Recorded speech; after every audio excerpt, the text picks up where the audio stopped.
Bismillahirrahmanirrahim. Dear students, welcome to lecture number 9, chapter number 1, 9th computer science. आज के lecture में हमने flow chart की एग्जाम्पल 1 से लेके एग्जाम्पल नंबर 6 तक डिस्कस करना है। बुक की एग्जाम्पल्स हैं, इनमें फ्लो चार्ट बनाने से मुतल्लिक बेसिक रूल्स और चीज़ें समझाई गई हैं, तो इसलिए ये एग्जाम्पल्स हम डिस्कस करेंगे। पहली एग्जाम्पल क्या है? Draw the flow chart to convert temperature from Celsius to Fahrenheit when Celsius temperature is given as input. कि हमने फ्लो चार्ट बनाना है। प्रॉब्लम क्या है कि टेम्परेचर को सेल्सियस या डिग्री सेंटीग्रेड से फ़ारेनहीट में चेंज करना है, डिग्री फ़ारेनहीट में बदलना है, जबकि सेल्सियस या डिग्री सेंटीग्रेड में टेम्परेचर इनपुट किया जाए। तो बेटे सबसे पहली और इम्पॉर्टेंट बात यह कि जब तक हमें सेल्सियस टेम्परेचर के बारे में मालूमात नहीं, फ़ारेनहीट टेम्परेचर के बारे में मालूमात नहीं है, और सेल्सियस और फ़ारेनहीट में क्या रिलेशन है आपस में, और कन्वर्जन के लिए क्या फार्मूला इस्तेमाल होता है, इसकी मालूमात नहीं है, तो हम ये काम नहीं कर सकते। तो सबसे पहले मैं बताऊंगा फार्मूला सेल्सियस से फ़ारेनहीट में कन्वर्ट करने का क्या है। F is equal to 9/5 multiplied by C plus 32। C से मुराद सेल्सियस में टेम्परेचर आपने यहाँ पे लिखना है, और F से मुराद फ़ारेनहीट में टेम्परेचर आपने देना है। आपको ये मिलेगा F से मुराद फ़ारेनहीट टेम्परेचर। याद ये रहे कि 100 डिग्री सेल्सियस 212 डिग्री फ़ारेनहीट के बराबर है। चुनाचे इस फार्मूले में अगर C की जगह पे 100 रखें तो F आपको 212 आ जाएगा, और आपका फ्लो चार्ट भी अगर यही कैलकुलेट करके दे रहा है तो उसका मतलब ये कि फ्लो चार्ट ठीक है। प्रोग्राम भी अगर यही करके दे रहा है तो प्रोग्राम को चेक करने के लिए भी ये इस्तेमाल होगा। तो फ्लो चार्ट बनाने के लिए सबसे पहले क्या करेंगे?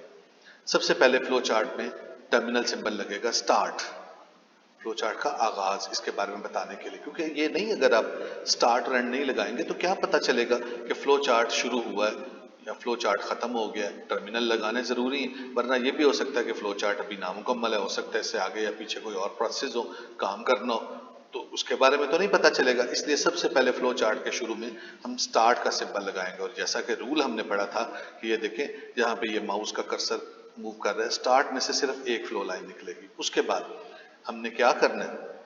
Celsius temperature is given as input. Problem statement से पढ़े कि सेल्सियस टेम्परेचर को इनपुट के तौर पे लिया गया। ये देखें, ये इसने बताया कि सेल्सियस टेम्परेचर को इनपुट करना है, तो टेम्परेचर को इनपुट करने के लिए इनपुट आउटपुट सिंबल का इस्तेमाल करेंगे। ये पैरेललोग्राम शेप का सिंबल होता है, और इसमें हमने लिख दिया इनपुट। इनपुट से मुराद ये इनपुट हो रहा है, इस अमल को बताएगा। और सेल्सियस टेम्परेचर के इनपुट करो सेल्सियस में जो भी टेम्परेचर एंटर करना।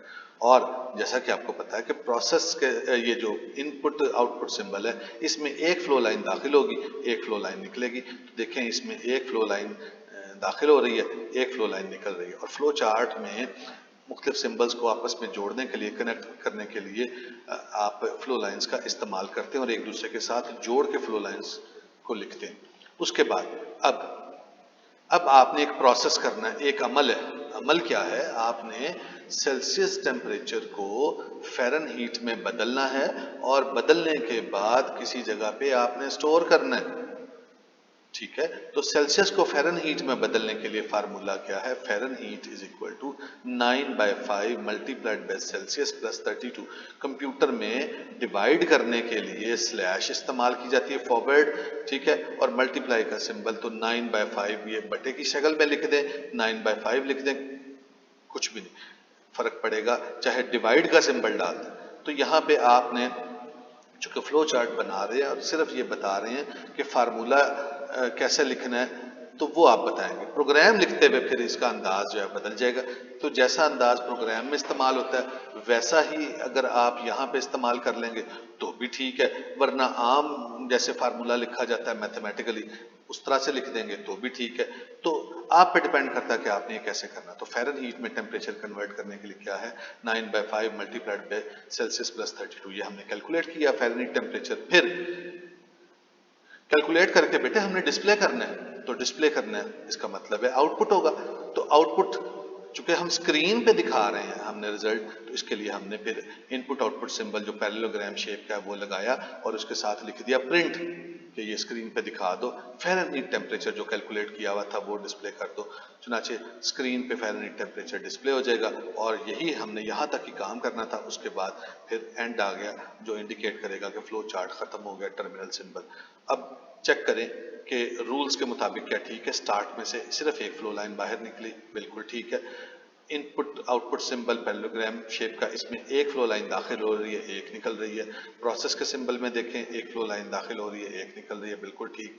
ये आउटपुट के लिए जो पैरेललोग्राम शेप का सिंबल, चूंकि इनपुट और आउटपुट सेम सिंबल है, तो एक फ्लो लाइन दाखिल हो रही है, एक निकल रही है। और एंड पे आ गया आखिरी टर्मिनल सिंबल, एंड का सिंबल, उसमें सिर्फ एक फ्लो लाइन दाखिल हो रही है। तो फ्लो चार्ट के रूल्स रेगुलेशंस को हमने बिल्कुल सही तौर पे फॉलो किया और फ्लो चार्ट हमारा दुरुस्त नताइज मुहैया कर रहा है। मजीद इसमें ये कि आप सी की जगह पे 100 पुट करें और उसका जवाब 212 आपको मिल जाएगा। तो 100 डिग्री सेल्सियस 212 फ़ारेनहीट के बराबर होता है, जो ये इंडिकेट करेगा कि आपका फार्मूला भी सही है और फ्लो चार्ट भी दुरुस्त तौर पर काम कर रहा है।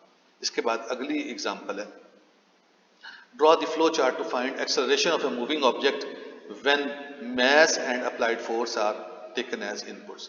अब ये फिजिक्स से रेलेवेंट है कि जब तक बेटे आपको एक्सेलरेशन का नहीं पता, मैस का नहीं पता, फोर्स का नहीं पता और एक्सेलरेशन और मैस और फोर्स के दरमियान क्या रिलेशन है, किस तरह से एक फार्मूला बनता है, तो उसका अगर नहीं पता तो आप इसको बिल्कुल भी सॉल्व नहीं कर सकते। तो सबसे पहले आप अपने फिजिक्स के चैप्टर को सामने रखें जिसमें आपने मोशन के बारे में पढ़ा था। तो उसमें आपको एक formula F is equal to m में इसका पता है। यहाँ से ए की वैल्यू निकालनी हो, ए इधर ही रहने दें, एम एफ के नीचे जाकर डिवाइड हो जाएगा, तो A is equal to F over M. तो चूंकि हमने एक्सेलरेशन निकालनी थी इसलिए मैंने ए एफ ओवर एम, तो एफ से मुराद फोर्स है, एम से मुराद मैस है, ए से मुराद एक्सेलरेशन। तो अब हमने इनपुट्स क्या लेने, प्रॉब्लम स्टेटमेंट क्या बता रही है कि मूविंग ऑब्जेक्ट की एक्सेलरेशन निकालें। फाइंड का मतलब है ये हमने प्रोसेस करना है, काम करना है। व्हेन मैस, ये मैस हो गया, और दूसरी चीज क्या है, applied force are taken as inputs. तो इनपुट्स के तौर पे मैस और अप्लाइड फोर्स लिए गए। चुनाचे फ्लो चार्ट जब बनाएंगे तो जरा देखें, स्टार्ट आया, स्टार्ट में से एक फ्लो लाइन निकली, इनपुट हमने दो चीजें की, मैस कर दिया और फोर्स कर दिया, ये दोनों इनपुट ले लिए। उसके बाद एक्सेलरेशन के लिए फार्मूला क्या लगा दिया, acceleration force over mass, divide का सिंबल भी लगा सकते हैं, स्लैश फॉरवर्ड स्लैश लगा दें, कोई बात नहीं, बताना तो फार्मूला है कि कौन सा फार्मूला लगा रहे हैं। तो एक्सेलरेशन निकाल के उसके बाद फिर ये चूंकि एक्सेलरेशन निकालने ये एक प्रोसेस है, प्रोसेस सिंबल में आ गया। उसके बाद एक्सेलरेशन को प्रिंट करना है, तो ये आउटपुट चूंकि हो रहा है, प्रिंट भी स्क्रीन पे आउटपुट दिखा रहा है, तो इस वजह से फिर क्या होगा, प्रिंट एक्सेलरेशन ये इनपुट आउटपुट सिंबल में हो गया। तो जब इनपुट के लिए इस्तेमाल होगा तो इसके अंदर इनपुट लिखा जाएगा, जब आउटपुट के लिए ये सिंबल इस्तेमाल हो रहा है पैरेललोग्राम, तो इसके अंदर प्रिंट या आउटपुट कलर्स लिखा जाएगा, और आखिर में फिर एंड आ गया। बाकी देखें पिछले फ्लो चार्ट की तरह से सारे रूल्स को इसमें फॉलो किया गया। इसके बाद अगली एग्जांपल देखें, फ्लो चार्ट हमने फाइंड करना है क्यूब का वॉल्यूम मालूम करने के लिए, ठीक है, और जो क्यूब के एज की लंबाई उसको इनपुट के तौर पे दिया गया। सबसे पहले तो हमें ये पता होना चाहिए क्यूब क्या है। तो क्यूब ये शक्ल है इस तरह से आपके सामने, ये एक 3 डायमेंशनल शेप होती है जिसमें लंबाई, चौड़ाई और ऊंचाई एक जैसी होती है, जो रेगुलर क्यूब होता है उसमें। तो ये देखिए यहाँ पे ये लेंथ आ गया, ये इसकी विड्थ आ गई, ये इसकी हाइट आ गई, और जो किनारा होता है क्यूब का उसको एज कहा जाता है। चुनाचे लेंथ भी एज होगी, विड्थ भी एज होगी, हाइट भी एज होगी, क्योंकि ये सेम होता है। और क्यूब में जो रेगुलर क्यूब होता है, अगर उसके अंदर देखा जाए तो क्यूब की जो साइड है, ये बिल्कुल जो किनारा होगा उसको एज कहा जाएगा। साइड से मुराद ये पूरी साइड नहीं, बल्कि ये वाली जो साइड है इसको हम एज कह दें। और volume of cube length into width into height. Volume कैसे, लंबाई को चौड़ाई से मल्टीप्लाई कर दें और फिर ऊंचाई से मल्टीप्लाई कर दें तो वॉल्यूम आ जाएगा।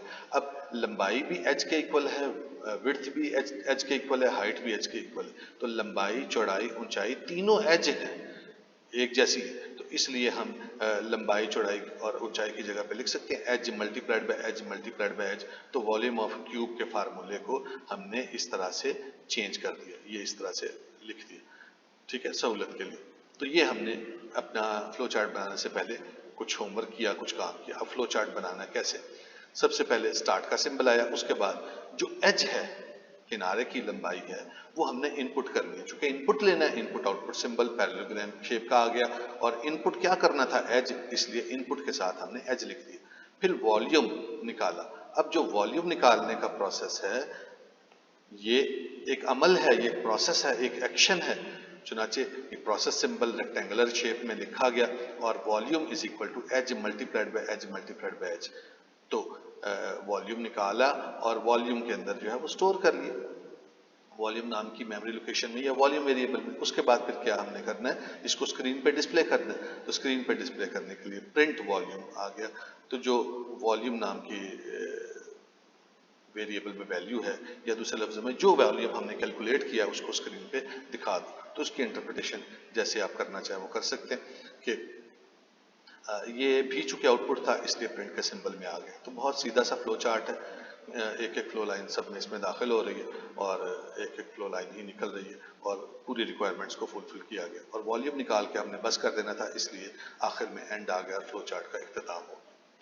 इसके बाद अगला फ्लो चार्ट क्या है, अगले फ्लो चार्ट है जो नेक्स्ट एग्जांपल है वो क्या कि हमने सिंपल इंटरेस्ट या प्लेन इंटरेस्ट फाइंड करना है, जबकि हमें principal amount, rate of interest और टाइम पीरियड साल में वो इनपुट के तौर पे दिया जाए, तो ये निकालना है। अच्छा बेटे, सबसे पहली बात तो ये कि जब तक आपको इंटरेस्ट फाइंड करने का फार्मूला नहीं पता और बुनियादी चीज़ों का नहीं पता कि प्रिंसिपल क्या है, रेट क्या है, टाइम क्या है, तो उस वक्त तक आप ये काम नहीं कर सकेंगे।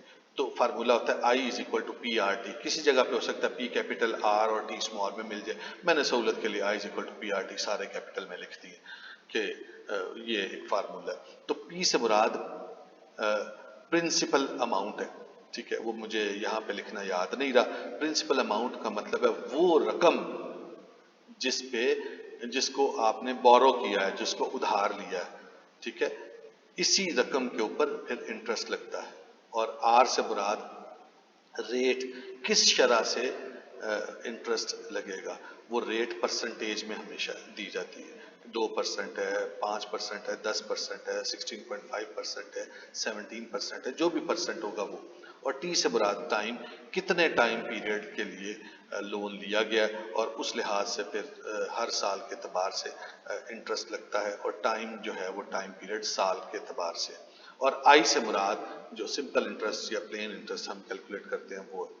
तो अब सबसे पहले देखें, आपने फ्लो चार्ट जब बनाना है तो उसमें स्टार्ट आया, उसके बाद इनपुट प्रिंसिपल अमाउंट, कि जो अमाउंट आपने बोरो की है, उधार ली है, जिस रकम पे इंटरेस्ट लगना है वो प्रिंसिपल अमाउंट होगी। वो अमाउंट आप एंटर करेंगे, यूजर को बताएंगे, ठीक है। उसके बाद फिर रेट, जिस रेट पे इंटरेस्ट लगेगा, जिस रेट पे अग्रीड हुए हैं कि इतने परसेंट के हिसाब से इंटरेस्ट लगेगा, और कितने साल के लिए आप इंटरेस्ट कैलकुलेट करना चाह रहे हैं, वो टाइम इन ईयर्स हो, ठीक है। तो simple interest principal multiplied by rate over 100, चूंकि ये परसेंटेज में रेट है, 5% या 10% होगा तो 5/100, 5% को 5/100 लिख देंगे, और टाइम जो भी है वो साल में लिखा होगा वो। तो इंटरेस्ट कैलकुलेट करके और सिंपल इंटरेस्ट में स्टोर कर लिया जाएगा, जो सिंपल इंटरेस्ट कैलकुलेट किया, ये चूंकि प्रोसेस है।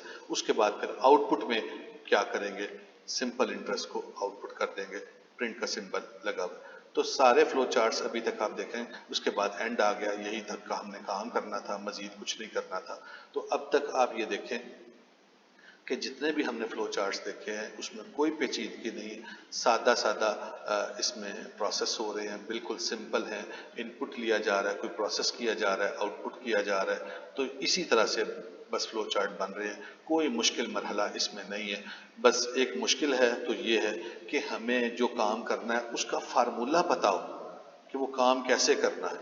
जब तक उसका तयन नहीं किया, उस फार्मूले का नहीं पता, तो हम इंटरेस्ट, जैसे हमने इंटरेस्ट कैलकुलेट करना था वो नहीं कैलकुलेट कर सकेंगे, वॉल्यूम कैलकुलेट करना था क्यूब का वो नहीं कर सकेंगे, या एक्सेलरेशन निकालनी थी वो नहीं कर सकेंगे, या सेल्सियस से फ़ारेनहीट में टेम्परेचर को चेंज करना था, फार्मूला नहीं पता तो नहीं कर सकेंगे। तो इसलिए इन चीज़ों से आगाही होनी ज़रूरी है, तभी हम अपना फ्लो चार्ट भी बना सकते हैं और अपना फर्दर उससे नेक्स्ट प्रोग्राम वगैरह जो लिखने वो भी लिख सकते हैं, और अपने मसले को तभी हम हल कर सकते हैं।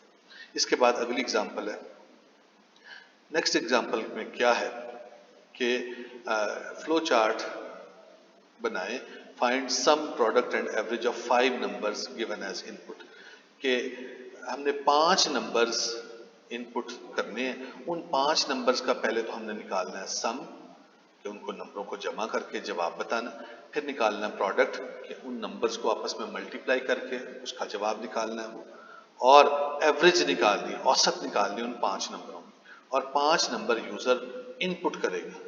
ठीक है, तो इसके लिए अब क्या होगा, पहली बात तो ये कि एवरेज के एक मुश्किल चीज़ है, सम और प्रोडक्ट तो हमें पता है कि वैल्यूज़ को मल्टीप्लाई कर दिया तो प्रोडक्ट आ गया, वैल्यूज़ को जमा कर दिया तो सम आ गया। और एवरेज कैसे निकलेगा, एवरेज निकालने के लिए फार्मूला मैंने बता दिया कि वैल्यूज़ जो दी गई हैं उनको जमा करें और वैल्यूज़ की तादाद पे तकसीम कर दें तो एवरेज आ जाएगी। मसलन अगर 2 वैल्यूज़ हैं तो दोनों को जमा करें और 2 पे तकसीम कर दें। 5 वैल्यूज़ हैं, पांचों को जमा करें वो सम आ जाएगा, और 5 पे तकसीम कर दें क्योंकि वैल्यूज़ की तादाद 5 है। तो अगर 3 वैल्यूज़ हैं, 3 को जमा करके सम निकालें और 3 पे तकसीम कर दें तो उसकी एवरेज आ जाएगी। तो अब देखें, सबसे पहले हमने स्टार्ट किया, इनपुट कर लिया, 3 नंबर्स इनपुट किए, n1 n2 n3 n4 और n5। ये नंबर्स 3 हमने ले लिए, जर्नल हमने कोई नंबर लिख दिए और 3 नंबर्स लेके हमने स्टोर कर लिए कंप्यूटर की मेमोरी में। अगर हम कंप्यूटर के साथ कर रहे हैं, अगर जनरली बात करेंगे तो 3 नंबर्स n1 n2 n3 और n4 ले लिए। उसके बाद हमने प्रोसेस करना। तो बेटे यहाँ पे एक काम हम कर सकते हैं कि 3 अलग अलग प्रोसेस भी हम कर सकते हैं। सम अलग प्रोसेस बना ले, प्रोडक्ट के लिए अलग बना ले, एवरेज के लिए अलग बना ले, कोई फर्क नहीं पड़ेगा, लेकिन उससे फ्लो चार्ट के मराहिल बढ़ जाएंगे। तो फ्लो चार्ट को मुख्तसर और छोटा रखने के लिए हमने क्या किया, एक ही प्रोसेस का सिंबल इस्तेमाल किया और 3 मुख्तलिफ जो एक्शंस परफॉर्म किए जा रहे हैं, 3 मुख्तलिफ काम हो रहे हैं, उन तीनों कामों को, तीनों प्रोसेसेस को एक ही सिंबल के अंदर लिख दी। तो पहला हमने क्या किया, सम कैलकुलेट किया। सम क्या होता है, मजबूआ, चीजों को जमा करना। चुनाचे n1 n2 n3 n4 और n5 5 नंबर्स थे, n1 n2 n3 n4 और n5। इन सब को जमा किया और इनका मजमुआ हमने, जो जवाब है वो सम के अंदर स्टोर कर लिया। ये सम निकाल।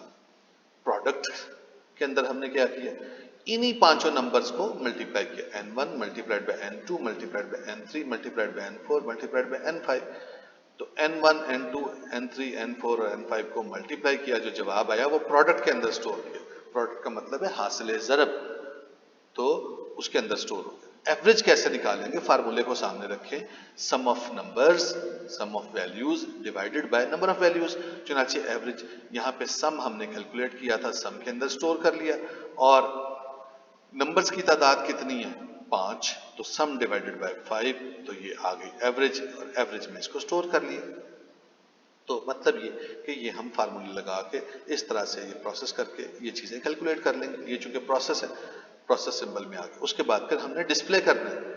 क्या डिस्प्ले करना है, जो सम निकाला है वो सम दिखाना है स्क्रीन पे, प्रोडक्ट निकाला है वो प्रोडक्ट स्क्रीन पे डिस्प्ले करना है, और जो एवरेज निकाली है वो एवरेज डिस्प्ले करना है। तो एक ही सिंबल में प्रिंट के लिए अलग अलग 3 प्रिंट के सिंबल भी लग सकते हैं, लेकिन हम क्या करेंगे, उससे फ्लो चार्ट के स्टेप्स बढ़ते चले जाएंगे और बिल्कुल लगेगा कि इस बंदे को कोई सेंस ही नहीं। तो आप क्या करेंगे, एक सिंबल के अंदर ही आपने जितनी चीज़ें प्रिंट करनी है वो लिख देंगे, उससे फ्लो चार्ट छोटा हो जाएगा, समझने में आसान हो जाएगा। ये फ़ायदा। चुनांचे ये एक इनपुट आउटपुट सिंबल में हमने प्रिंट लिख दिया कि स्क्रीन पे आउटपुट हो रही है, स्क्रीन पे चीज़ दिखाई जा रही है, क्या, सम, प्रोडक्ट और एवरेज। चुनांचे सम, प्रोडक्ट और एवरेज के अंदर जो कुछ पड़ा हुआ है वो स्क्रीन पे दिखाई देगा और उसको ये जाहिर कर देगा। चूंकि यहाँ तक ही काम करना था इसलिए एंड हो जाएगा, फ्लो चार्ट का इख्तिताम होगा। इसके बाद आखिरी एग्जाम्पल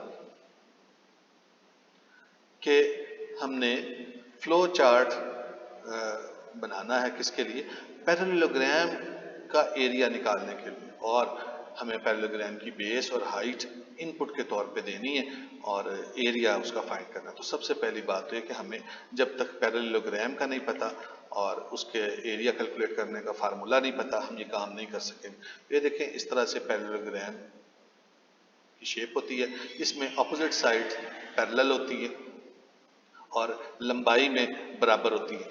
अब इसमें देखा जाए कि ये ऊपर से नीचे तक यहाँ से ये हाइट बन गई और ये नीचे जो साइड होगी वो बेस होगी। तो पैरेललोग्राम का एरिया निकालने के लिए फार्मूला क्या होगा, बेस मल्टीप्लाइड बाय हाइट। तो फ्लो चार्ट का जब हमने आगाज करना है उसमें देखिए स्टार्ट लिखा, स्टार्ट के बाद हमने इनपुट किया बेस और हाइट। तो यूजर से बेस लेके बेस नाम के वेरिएबल में स्टोर कर लेंगे, हाइट लेके हाइट नाम के वेरिएबल में स्टोर कर लेंगे, या बेस और हाइट दूसरे लफ्जों में इनपुट ले ली।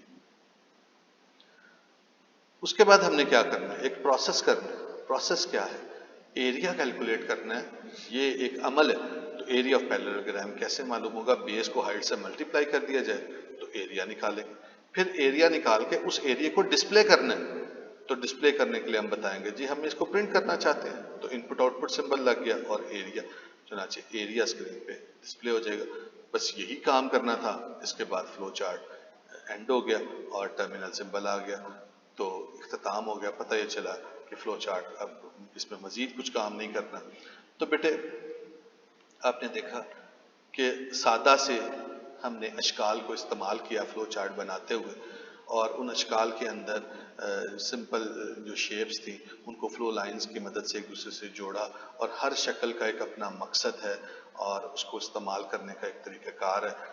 उसके तहत हमने उन रूल्स को फॉलो करते हुए उसको इस्तेमाल किया और अपना जो भी प्रॉब्लम सॉल्व कर रहे थे उस प्रॉब्लम को हमने पिक्टोरियल फॉर्म में जाहिर कर दिया। इसको देख के हमें आसानी से पता चल जाएगा, या कोई भी एक लेमैन को भी पता चल जाएगा कोई चीज़ इनपुट हो रही है, आउटपुट हो रही है और कुछ कैलकुलेट हो रही है, तो हमें समझाना अपना मकसद वो आसान हो जाएगा। तो इसीलिए तसव्वुर को वाज़ेह करने के लिए प्रॉब्लम सॉल्विंग के दौरान कि हमने प्रॉब्लम को किस तरह से सॉल्व किया, कैसे हम सोल्यूशन तक पहुंचे, वो पूरे का पूरा विजुअलाइज करने के लिए, तसव्वुर वाज़ेह करने के लिए फ्लो चार्ट्स का हमने सहारा लिया। इंपॉर्टेंट बात जो आपने ज़हन में रखनी है कि फ्लो चार्ट्स में अक्सर जो देखने में आया, बच्चे गलती क्या करते हैं कि स्टार्ट से लेके एंड तक एक ही सिंबल सब में इस्तेमाल कर लेते हैं और लिख लेते हैं। बाज़ दफ़ा ये कि जो चीज़ें इनपुट हो रही हैं या प्रोसेस हो रहा है या आउटपुट हो रहा है, सिर्फ वो चीज़ें लिखी होती हैं, सिंबल भी इस्तेमाल नहीं किए जाते। फिर ये कि सिंबल अगर बनाए जाते हैं तो प्रॉपरली नहीं बनाए जाते। फ्लो लाइंस प्रॉपरली एक सिंबल से दूसरे सिंबल के साथ जोड़ी अच्छी तरह से नहीं जाती। तो बेटे अगर आप प्रॉपरली ख्याल नहीं रखेंगे और सही तौर पे फ्लो चार्ट के सिंबल्स का इस्तेमाल नहीं करेंगे, जिस मकसद के लिए जो सिंबल इस्तेमाल होना है उसको उसी मकसद के लिए इस्तेमाल नहीं करेंगे, और जिस तरह से वो ड्रॉ होना है उसी तरह से आप इसको नहीं बनाएंगे, तो फ्लो चार्ट आपका गलत हो जाएगा। तो इसलिए बड़े ध्यान से, बड़े तवज्जो से फ्लो चार्ट के सिंबल्स का आपने मकसद समझना है, किस मकसद के लिए कौन सा इस्तेमाल हो रहा है, कैसे इस्तेमाल हो रहा है, क्या रूल्स रेगुलेशन है इसको इस्तेमाल करने के, वो जहन में बिठा के उसके मुताबिक फ्लो चार्ट सिंबल्स को दुरुस्त तौर पे जहाँ जिस सिंबल की ज़रूरत है वहीं पे वो सिंबल इस्तेमाल करके प्रॉपरली फ्लो लाइंस को एक सिंबल से दूसरे सिंबल के साथ जोड़ के साफ सुथरा आपने फ्लो चार्ट बनाने हैं। पेंसिल और फुट के साथ आपने ये सारे फ्लो चार्ट ड्रॉ करने हैं, बार बार ड्रॉ करने हैं, ताकि आपको सिंबल्स सही तौर पे जहन में बैठ जाए, फ्लो चार्ट बनाना आपको आ जाए। उम्मीद है बच्चों आपको आज का लेक्चर वाज़ेह हो गया होगा। बाकी इंशाल्लाह अगले लेक्चर में। अल्लाह हाफ़िज़।